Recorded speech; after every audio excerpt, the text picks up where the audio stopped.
Hello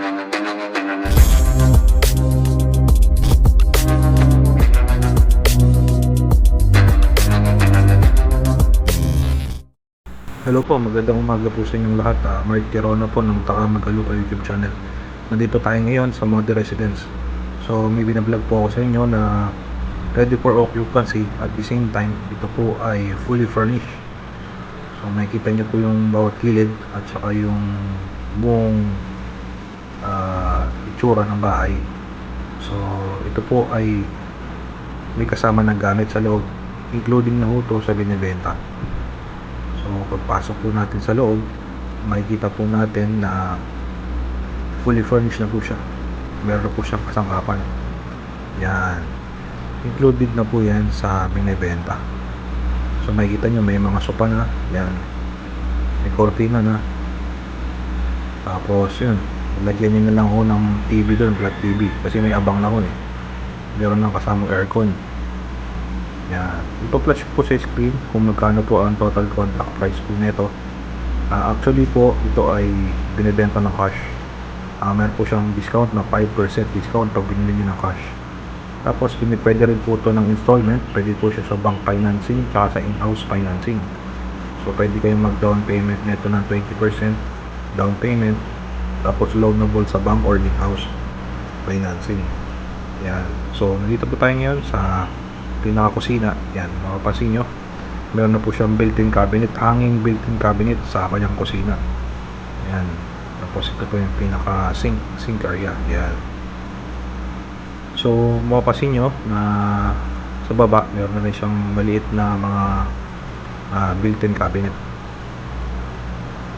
So kung ito po ay kukunin nyo, ipipix pa po ng developer yan, ayusin pa po yan kung may makikita kayong mga damage or yung pintura nya iluma na, pipinturahan mo dito ito ng bago once na kung inyo po itong bibilhin.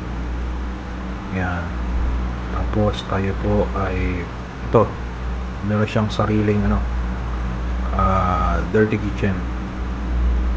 Yan. Tapos makapasin nyo dito sa left side, yan, meron siyang sariling pintuan na grills, bakal. Yan. Tapos tayo masok ulit.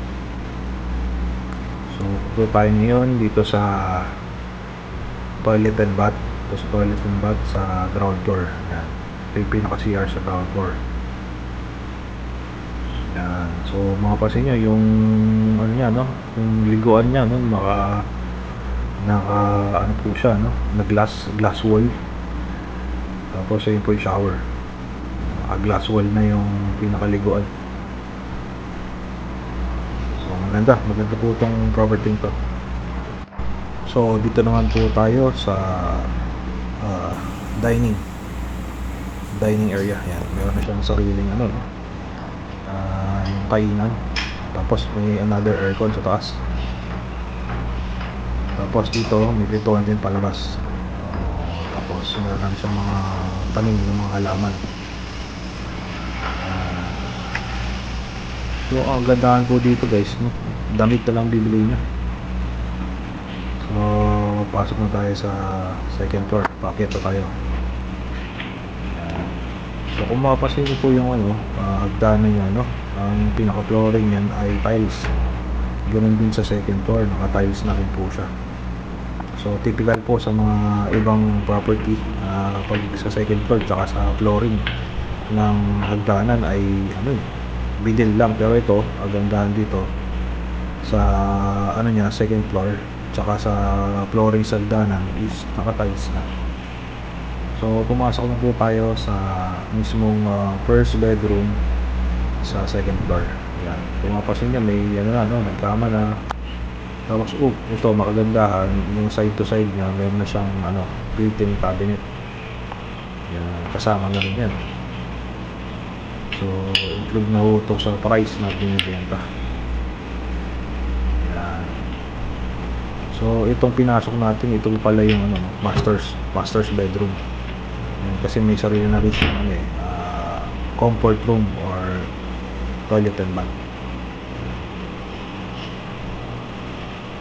Naka-glass na rin yung kanyang shower.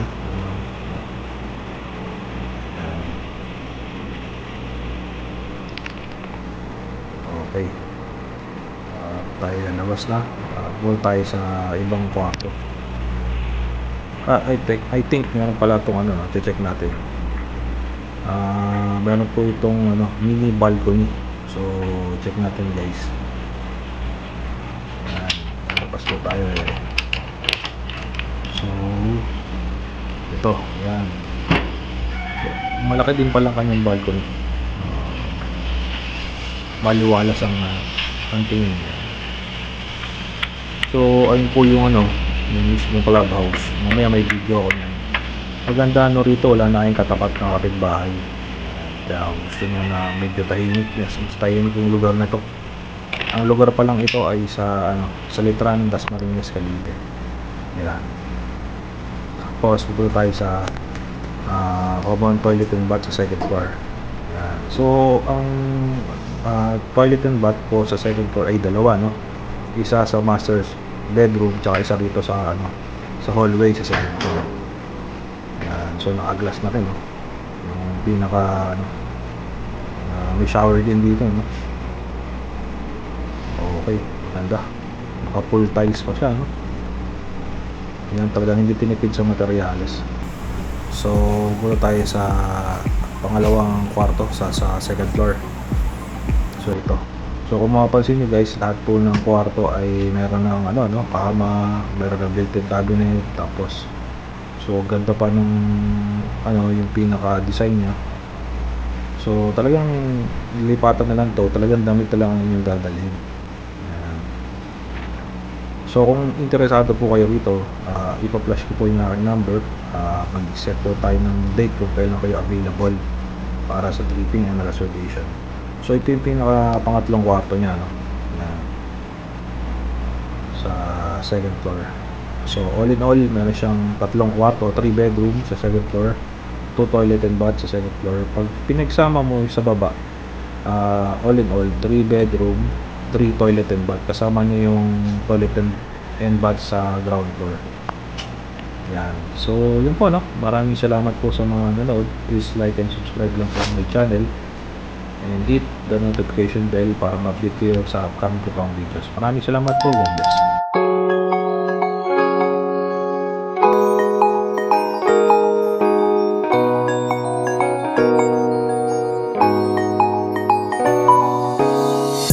通讯记录亮着红点，是妈妈的未接来电。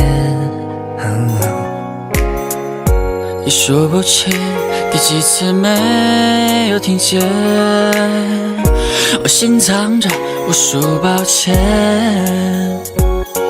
妈妈，别担心，我独自一个人在外面。月亮代表我的思念，我会好好照顾自己，会好好离别。汗水模糊了双眼，却能映着你的脸。请你先照顾好身体，在老心这里面，愿我的思念能跨越千山万水相见。